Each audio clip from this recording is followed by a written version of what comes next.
Hey everybody, welcome back to my channel for another little video. Today I'm going to revisit my shack and just show you how I have my setup. I've had it set up for a long time like this now. Nothing's really changed too much, but I have become sort of a minimalist, I guess you could say. I used to have a whole lot of portables and different things like that, and I just looked around one day and I thought, I don't use this stuff. So I sold a lot of things and I gave a lot of my portable radios away to people wanting to try shortwave. And, whether they stay in the hobby or not, they'll have a good AM, FM radio. But I just kept what I need and what I use. So, because sometimes I've here lately, it's, less is more to me now, I guess you could say, or less is whatever the saying is. But anyway, let's do a quick tour of my shack and I'll show you my little listening area. And most of my listening is done after 8 p.m. at night, local time here in Southern Illinois. So I don't use a lot of portables. Now, there's nothing wrong with portable radios, absolutely nothing wrong with them. I'm just the listener that my time that I listen and everything is just mostly tabletops. But there is nothing wrong with portables. If you have a good portable or any radio that you like and you enjoy using, then it's a good radio. But let's get started and I'll show you my little shack. All right, so let's start over here. This is my computer. I redone this last year. It's got a 3.5 gig i7 processor in it, two separate 1 terabyte solid state drives, 32 gigs of RAM, new audio card or sound card, a new video card. I put a memory card reader on the front right there. And I use this to run my SDR play and do all my computer stuff. And with this setup here, my SDR play, I can run SDR Uno at the full 10 megahertz spectrum, and it only uses about 2% system resources. So it works really good for that. And speaking of my RSP DX, here it is right here. I got this about, I don't know, a month and a half after SDR Play released these. And antenna port C is my big alpha delta. Antenna B is my discone antenna. And antenna A is my magnetic loop. And it goes down there and it's all hooked up and it's hooked to a switch and stuff. And I'll show you that here in a minute. So here's my little receiving desk. Let me get this chair out of the way. And of course, here is my Drake R8. This is from 1991. Take the cover off of it here so you can see what it looks like. It's still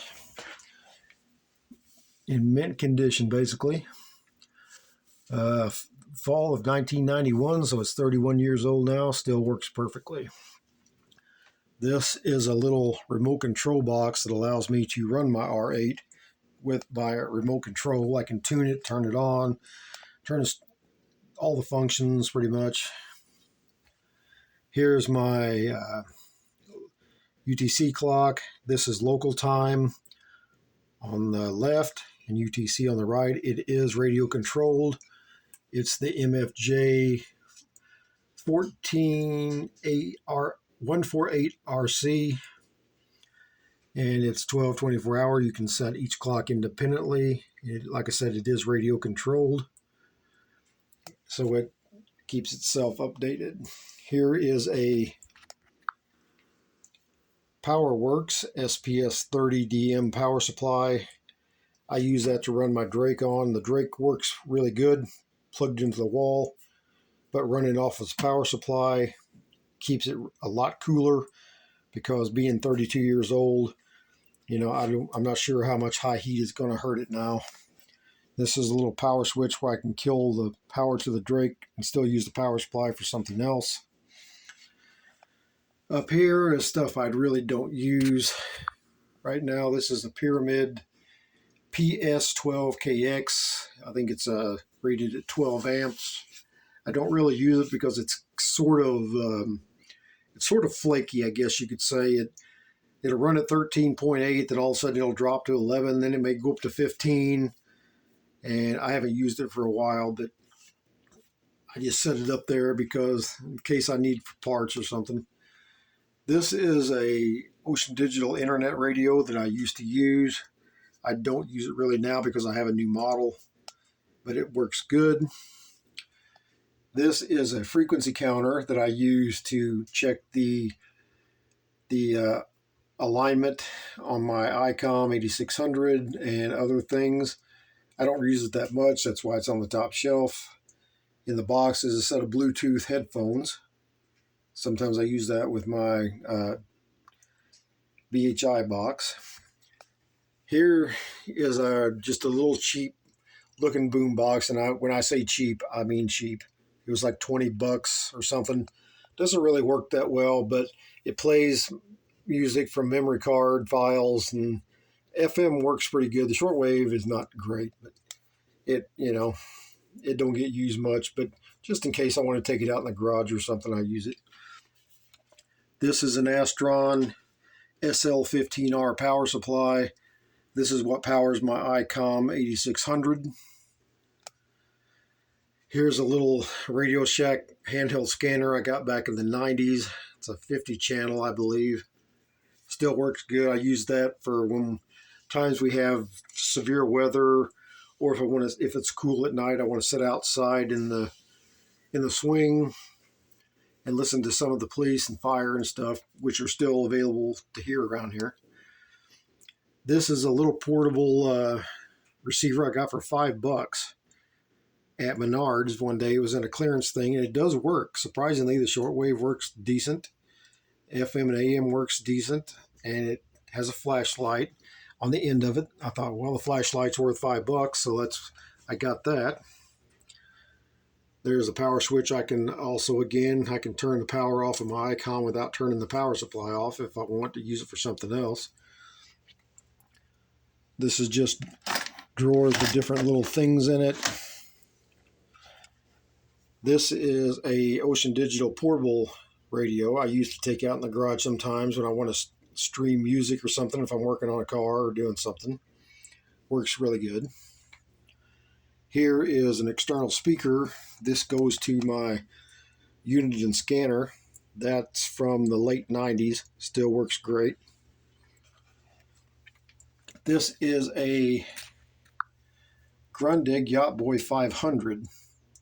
Now, I haven't used this in a long time, but it's all there. I have the original power supply, all the original documents that came with it, the original case.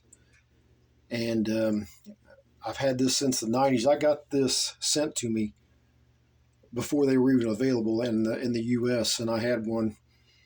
But I never really use it. I just keep it because of the nostalgia thing. This is my Radio Shack DX390. This was also from the 90s.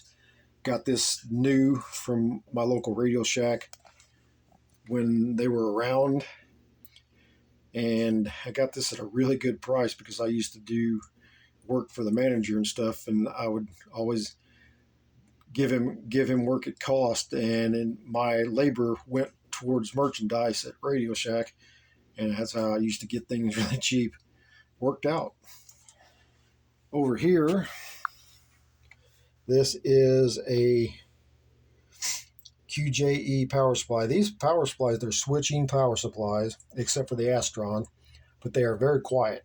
I have not seen any noise from them at all in my waterfall displays or anything. And this powers the 1026 and the BHI box. And if I need to power anything, I can just plug it in there. This is my RCA rotor control for my loop. I can turn this on, and I have some of these buttons programmed. I can turn my loop to wherever I want it to go to null out a station or boost a station. Down here is a MFJ 1026. Now, most of 2021, I was having some interference from a bad pole a couple of miles down the road, and that turned out to be a big fight with the electric company, and I ended up having to call the FCC to help get it taken care of. And finally, they fixed it, and I was using this to null out. I was using this actually in the loop to null out the noise from the pole, but after they fixed it, I have two separate shortwave antennas. I have my alpha delta on this one and a alpha delta sloper in a different part of my yard on this one. And at night I can tweak them both to optimize my signals, and it works out really good like that as a signal optimizer. Here is my BHI box. This is a DSP unit. Now this I use with my Drake R8 and my ICOM 8600 because you can see here channel 1, channel 2, stereo and Bluetooth. My ICOM 8600 is on channel 1. My Drake R8 is on channel 2. And the speakers, I have this one and this one, and they both work with my ICOM and my Drake R8. I can either be listening to my ICOM and have the sound coming out of these two speakers, or listening to the Drake coming out of these two speakers, or I can switch the input, and have my ICOM coming out of one speaker and my Drake coming out of another speaker.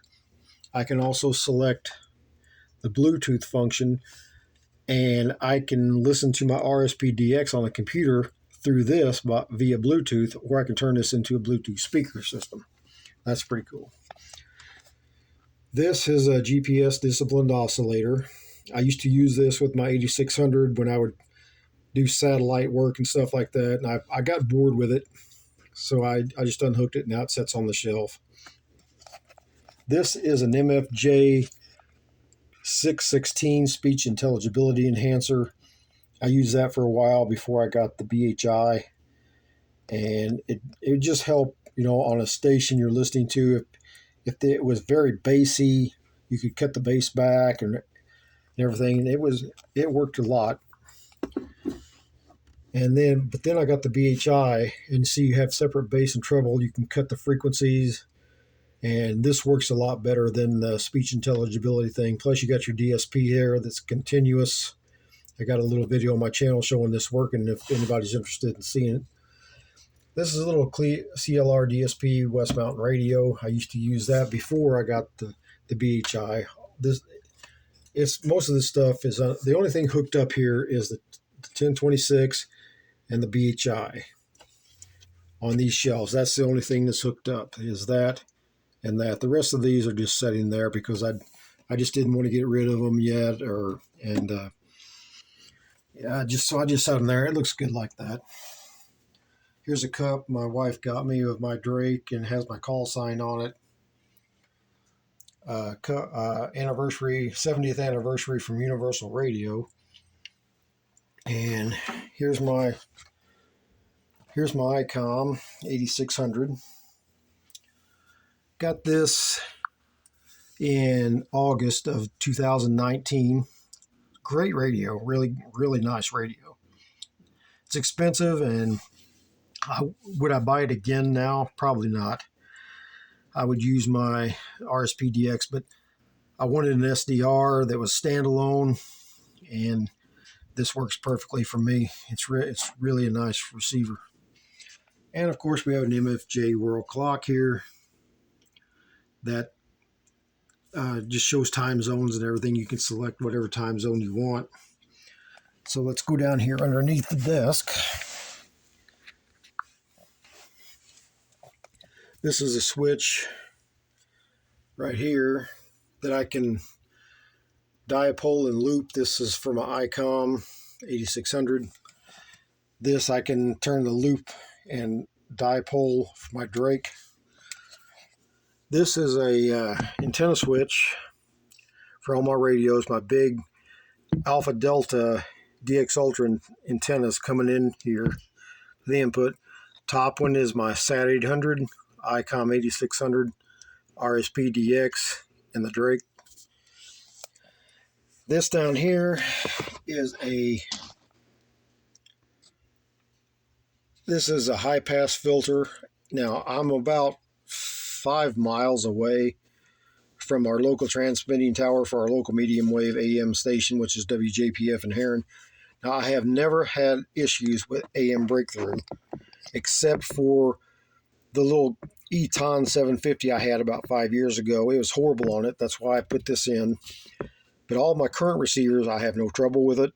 But I just kept it in there just in case. See, why I wanted to hook up one of my little portables and it had a problem or something. I could just, tie in right here and have it. This is a low pass filter. And the reason I have that is in the middle of winter, probably January, somewhere late at night, out here where I live in the country, sometimes I can get faintly some long wave stations, maybe just 2 or 3, and they may not last very long. But what this does, when I turn this switch on, it will kill everything from the local AM band all the way up to about 200 megahertz. It'll just kill it and only allow the long wave band to come through. This way I know that whatever I'm hearing is not an image. And then when I'm done, I just flip this back off and I have full band capability again. And under here, this is going to my Discone. The first one is the SAT 800, then the scanner, unit and scanner, ICOM, and the RSPDX, because they all go up into the VHF range.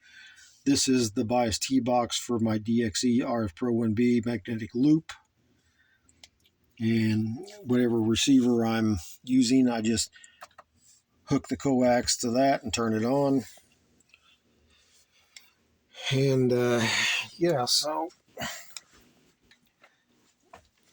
that's my shack right now. And then I have one more radio from 2003. You've seen this before in some of my videos. This is my Satellite 800. Like I said, it's from late 2003. It has all the quality control issues fixed. The tuning knob has the ball bearings in there. The sync is rock solid. Mint condition, not a spot on it, as all my other stuff. But it works very good. It's been solid all these years. Takes my big antennas very well. But yeah, there's my shack right there. That's just my little corner. Again, I know people has a lot more radios than I do, and that's okay. If you want to have a lot of radios, it's fine. There's nothing wrong with that. Just for me, I didn't see the use in it anymore. I wasn't using them. They were just sitting in boxes. And one day I just looked around and I thought, why do I need all of this stuff? Give it away, sell it cheap to someone that can get some use out of it, and just keep what I use. And I put these in a rotation. One night I'll use my 8600. One night I'll use my Drake. One night I'll use my RSPDX on the computer. One night I'll just listen to the 800. And sometimes, very, very rarely, I will hook up the DX390 and just tune around on it just to turn it on, give it some use. And sometimes during the day, if I'm home, I don't really shortwave during the day. 98% of my shortwave is done at night after 8 p.m. here. But during the day, sometimes I'll just turn the scanner on and leave it on in the background, because you get all kinds of police and fire and ambulance and aircraft and everything around here. There's only a couple of departments that have switched to digital around here in my area here in Southern Illinois, and I can hear the rest. I don't know how long it'll last. I hope it lasts for a long time, or at least until I'm gone. But we'll see. Only time will tell. But this setup right here works perfectly for me. I've Had this for 30 years out here. We moved out here in the country on 40 acres, and we're surrounded by over 1,500 of co-op farmland. So it's pretty quiet. Just once in a while, I will get some noise when they're harvesting the fields. These big old combines drive by my house, my field, and I can hear the ignition systems from them sometimes. When they harvest the field, the grain, about as the crow flies, I'm sure you've heard that saying. It's about 2 miles from me.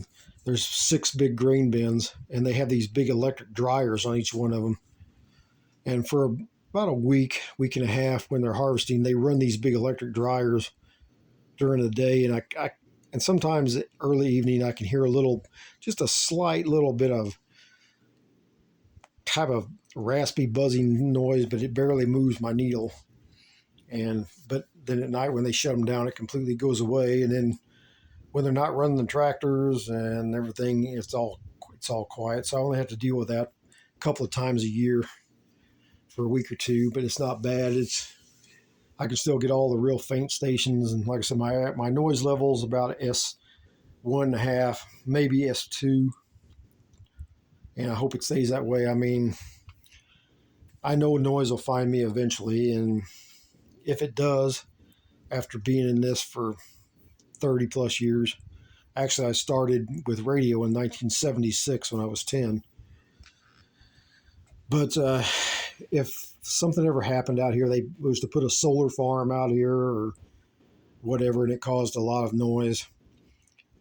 Being on the backside of 50s now, 56 this winter, I would probably just get out of the hobby maybe if my noise got so bad and I couldn't null it out. But right now, I'm not going to worry about that. I'm just going to enjoy it while it happens. It may never happen in my lifetime.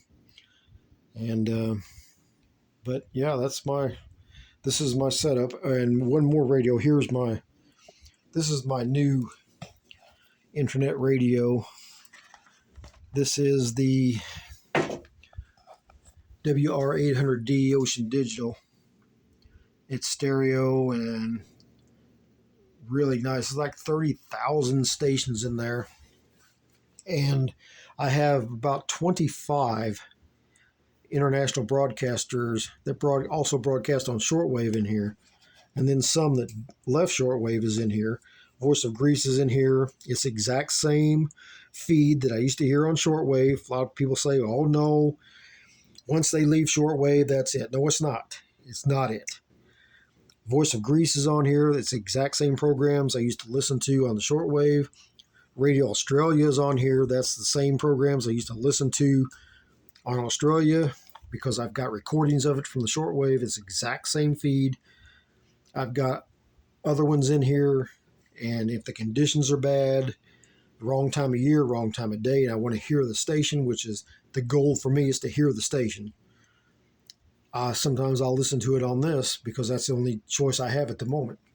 I'd rather listen to it on shortwave, but sometimes you don't get that option. But yeah, here, this is my station. This is where I spend a lot of my nights. I don't listen every night because I don't care what you do. You can do something to the extreme and you just start getting burnt out. So in order to prevent that, I'll listen for a couple of days, and then I may take a day off and just watch a movie or something.